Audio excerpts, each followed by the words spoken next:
ఈ రోజు నుంచి అసెంబ్లీ సమావేశం జరగబోతుంది। ఈ రోజు గవర్నర్ గారి ప్రసంగం ఉంటుంది। రేపు గవర్నర్ గారి ప్రసంగం మీద ధన్యవాదాల తీర్మానం ఉంది। దాని మీద అందరూ కూడా అన్ని పక్షాల నేతలు కూడా మాట్లాడతారు।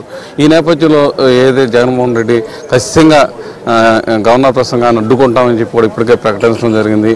వీటన్నిటిని ఎలా చూస్తారు? మరోపక్క ఎల్లుండి నుంచి ఢిల్లీలో ఆయన ఆందోళన కూడా దిగబోతున్నారు, ధర్నా చేయబోతున్నారు। వీటన్నిటిని ఎలా చూస్తారు? ఈరోజు రాష్ట్రంలో శాంతి భద్రతల మీద చర్చ జరగాలని జగన్మోహన్ రెడ్డి అడుగుతున్నాడు। నిజమే, శాంతి భద్రత గురించి మాట్లాడాలి, శాంతి గురించి విజయసాయిరెడ్డి మాట్లాడాలి, భద్రత గురించి భారతి మాట్లాడాలి।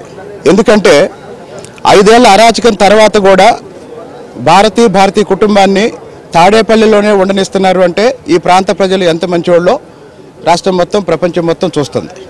కాబట్టి జగన్మోహన్ రెడ్డి హత్యల గురించి మాట్లాడటం, జగన్మోహన్ రెడ్డి దాడుల గురించి మాట్లాడటం, జగన్మోహన్ రెడ్డి శాంతి భద్రతల గురించి మాట్లాడటం అనేది 5 ఏళ్ల క్రితం జగన్మోహన్ రెడ్డి ముఖ్యమంత్రి కాకముందు మాట్లాడితే మేము విన్నాం।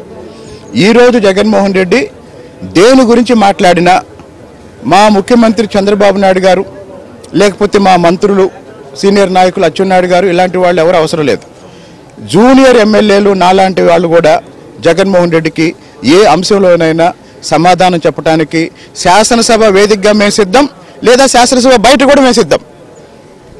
ఇప్పుడు జగన్మోహన్ రెడ్డి ఎన్నికలకు ముందు ఏం చెప్పాడు? సిద్ధం అన్నాడు కదా।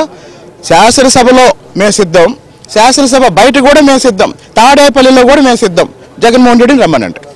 ఇది పరిస్థితి। మరికొద్దిసేపట్లో ముఖ్యమంత్రి చంద్రబాబు నాయుడు వెంకటపాలెం వచ్చి ఇక్కడ ఎన్టీఆర్ విగ్రహానికి నివాళులర్పించి అనంతరం ఇక్కడి నుంచి కూడా అసెంబ్లీకి బయలుదేరుతారు। ముందు ఈరోజు ఏదైతే గవర్నర్ తన ప్రసంగం ఉండబోతుంది, ఏదైతే గత 5 ఏళ్లలో జరిగిన విధ్వంసంతో పాటు ఈ చంద్రబాబు గవర్నమెంట్ చేపట్టబోయే అభివృద్ధికి సంబంధించిన గవర్నర్ ప్రసంగంలో ఉండబోతుందని చెప్పి కూడా అందరూ కూడా ఆశిస్తున్నారు। అదేవిధంగా రేపు గవర్నర్ ప్రసంగం మీద ధన్యవాదాల తీర్మానం ఉంటుంది। దాని మీద అందరూ కూడా అంటే వివిధ పక్షాలకు చెందిన నేతలు కూడా గవర్నర్ ప్రసంగం మీద మాట్లాడతారు। ఆ తర్వాత 3 రోజుల పాటు ఈ శ్వేతపత్రాలు విడుదల చేయడంతో మొత్తం కూడా 26వ తేదీ వరకు కూడా ఈ అసెంబ్లీ సమావేశాలు కొనసాగుతాయి।